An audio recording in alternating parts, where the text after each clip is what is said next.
이때 1960년, 즉 안정을 되찾은 일본은 폭발적인 경제 성장을 시작했어요. 이는 야쿠자 세력에게도 큰 변화를 초래하게 됩니다. 그러니까 당시 일본의 실질 GDP 성장률은 무려 약 9.3%. 와, 미국과 유럽과 비교해도 월등히 높은 수치의 경제 성장이었거든요. 와. 그러니까 이러한 경제 성장 때문에 야쿠자는 다양한 사업을 시도하며 돈을 벌 수 있는 자신들의 세력권을 점점 더 넓혀갈 수 있었던 거죠. 그렇다면 이때 야쿠자는 어떤 사업을 통해 일본 사회에 파고들었을까요? 그중 하나는 바로 연예계와 스포츠계에 진출하는 거였습니다. 연예계?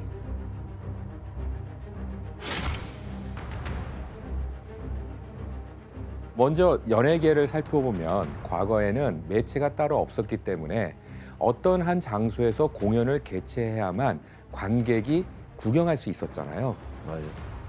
이때 해당 지역인 아까 나왔던 나와바리를 관리하는 야쿠자들은 공연을 주최하는 공연사가 자신들에게 잘 보이지 않으면 공연장 앞에서 소위 말하는 깽판을 치면서 흥행을 방해했던 터라 이들과 관계를 잘 유지하는 게 곧 흥행으로 가는 지름길이었습니다. 그렇구나. 당시 한 공연사 사장이 어떻게 야쿠자에게 잘 보였는지 지원 씨와 규현 씨가 한번 읽어봐 주실래요? 그래 네. 좀 보여줘요. 야, 뭘 때? 아예 좀 권위 있게 좀 해보세요. 가오 있게. 그냥 가오 있게. 할 수 있어, 할 수 있어. 야, 뭘 때? 누구한테 허락받고 여기다 공연 포스터를 붙여? 이곳의 두목이시군요. 그렇지 않아도 두목의 힘을 빌려 이번에 꼭 공연을 흥행시키고 싶습니다. 북한 사람이에요? 뭘 때. 아니, 난 일본 사람인 줄 알았는데. 두목이 힘써주시면 수익의 반을 드리겠습니다. 잘 찾아왔어. 그렇게 하자. 어떤 방식으로 야쿠자가 관여했는지 좀 알겠어요? 결국 공연을 흥행시키기 위해서 야쿠자의 권력과 힘은 꼭 필요한 요소였던 겁니다. 서로 공생하는 거구나. 그래서 그러면 야쿠자가 본격적으로 연예계에 개입한 게 언제부터예요? 1950년대 말 야쿠자 두목이 연예 기획사를 설립한 게 그 중요한 계기였어요. 그럼 뭐 소속사 같은 걸 차린 거네요? 그렇죠. 어떤 연예 기획사였는지 한번 함께 사진을 볼까요? 뭐야? 기획사 이름은 이 야쿠자 조직의 근거지를 본따서 고베 예능사라고 붙였어요. 예능사. 이 사진은 야쿠자 두목이 당대 최고의 가수들을 앞세워서 엔카 공연을 했을 때의 사진입니다. 그렇다면 이 기획사를 만든 야쿠자 두목은 이 중 누구일까요? 근데 제일 뒤에 계신 분 저분이에요. 예, 맞습니다. 저분이에요? 예, 바로 오른쪽 맨 뒤에 있는 인물이에요. 이 인물은 세계 3대 조직이자 일본에서 가장 큰 조직을 일군 야마구치파의 두목 타오카 카즈오라고 하는 인물입니다. 그는 야마구치파에서 가장 잔혹한 두목으로도 알려져 있습니다. 진짜. 전설적인 사람이네요. 전설이죠. 야쿠자 세계에서 이 타오카 카즈오가 유명한 인물입니까? 이게 워낙 이 친구가 원래 야마구치파에서 핵심 전투원이었었는데 행동대원이라고 부르는 네, 행동대원이었죠. 그 사촌 동생이 살해당한 것에 대한 복수로 그 상대방을 칼로 찔러가지고 1년 징역 살다 나와서 나오자마자 또 살인 사건을 일으켜가지고 징역 8년을 또 살다가 다시 또 나왔어요. 아주 좀 극악한 거죠. 교수님 그러면 이 야쿠자들이 공연에 개입한 걸 넘어서 기획사까지 직접 차린 이유는 뭐예요? 바로 당대 최고의 한 여성 가수가 소속된 거 자체가 기획사 설립의 명분을 만들어준 거였어요. 최고의 슈퍼스타였던 그녀가 대체 누구인지 한번 확인해 볼까요?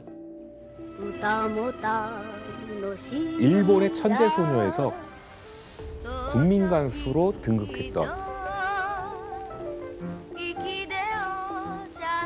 와, 8천만 장. 아? 말이 안 되는데? 바로 미소라 히바리라는 가수입니다. 아야 씨는 잘 아시죠? 그럼요. 네, 네. 진짜요? 국민 가수. 네. 엄청 유명한 분인가 네, 봐요. 와.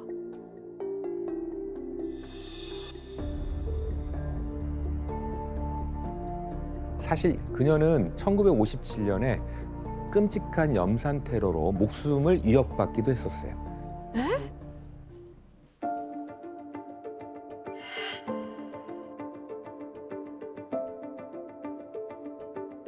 이때 그녀가 도움을 요청한 게 바로 타오카 카즈오였습니다.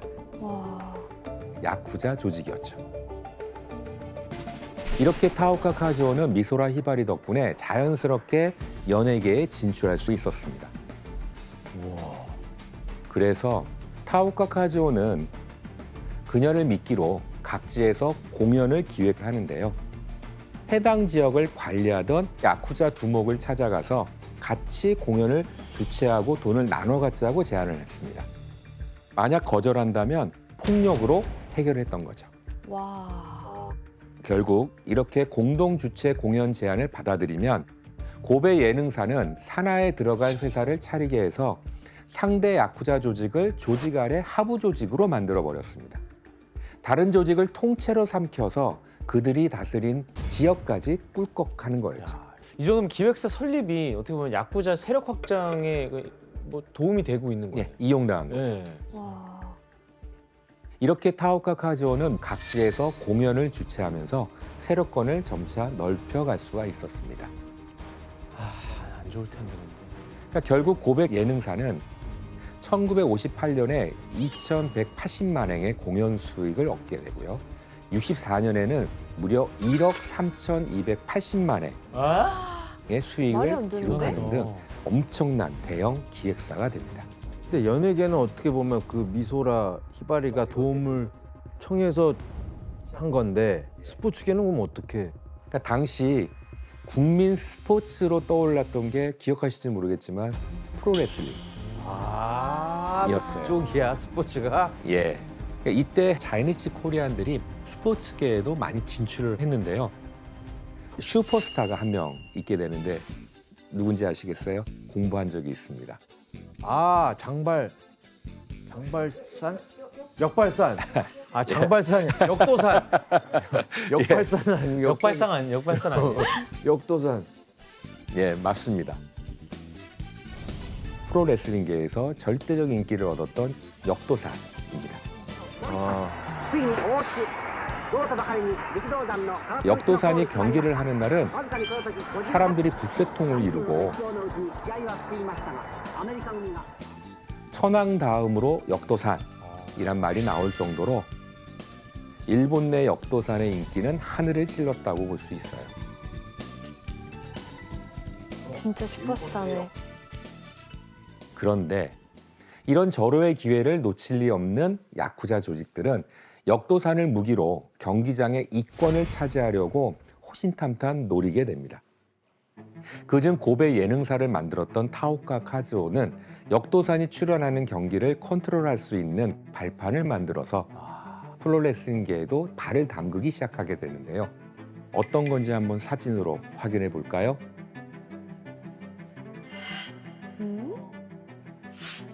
레슬링 협회?